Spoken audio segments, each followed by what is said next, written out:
Space, the final frontier. Proud of control spending. Two Democrat senators pushing an out-of-this-world bill to spend $18 billion to lasso an asteroid. According to NASA, the mission involves grabbing a streaking asteroid with this large bag-like mechanism, then dragging it into the moon's orbit. That's where the astronauts could then explore it. But when government can't even get health care right, how could they possibly get this right? Next Generation's correspondent Michelle Fields is asking the same question. God, I mean, how far-fetched is this? And yet these guys are serious, Michelle. I know, it just shows how out of touch they are. Because, look, we have so many problems here on Earth that we shouldn't be worried about trying to go to Mars or trying to, explore space. We should leave that to the private sector. What we should be trying to solve is our debt crisis. We're quickly approaching $17 trillion of debt.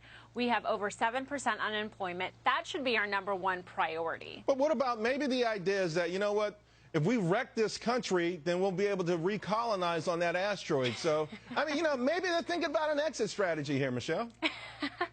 Well, if they are thinking of an exit strategy, they should know that the government's inefficient. I would not trust a government agency to get us out of here. We should leave that to the private sector. If you look at the private sector, there are already tons of people who are trying to do this. You see Richard Branson, who's trying to make space exploration possible and accessible and affordable for everyday people. Let's leave the space race to the private sector and to entrepreneurs, not government agencies who cannot even adapt to change and cannot even do anything right. I would not even trust them to have an exit strategy that would work. Oh, my goodness. I tell you what, if we were flush, though, if we had like a quadrillion dollars in surplus, I would love to see him try because it would be a comedy show of all comedy shows.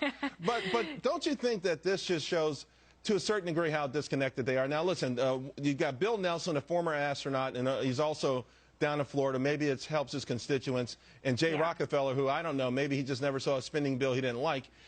Does it show just how disconnected these guys are from reality? Oh, definitely. And I also think that this is just a political calculation. I mean, $18 billion isn't going to get us to Mars tomorrow. I mean, this is going to take tons and tons of money, way more than $18 billion. And their main goal is to get to Mars. That's why they want this bill. I think this is all about just providing money to a lot of their constituencies and keeping their government jobs. This is not about going to Mars. And that gets to the root problem, really, if you think about it. And I talk about this a lot. At the end of the day, while we rail against these politicians, I guess it's our fault for reelecting them. As whoever brings home the bacon, whoever can go to D.C. and loot the joint with crazy ideas like this, they get rewarded. It's all about keeping their job. That's their #1 priority.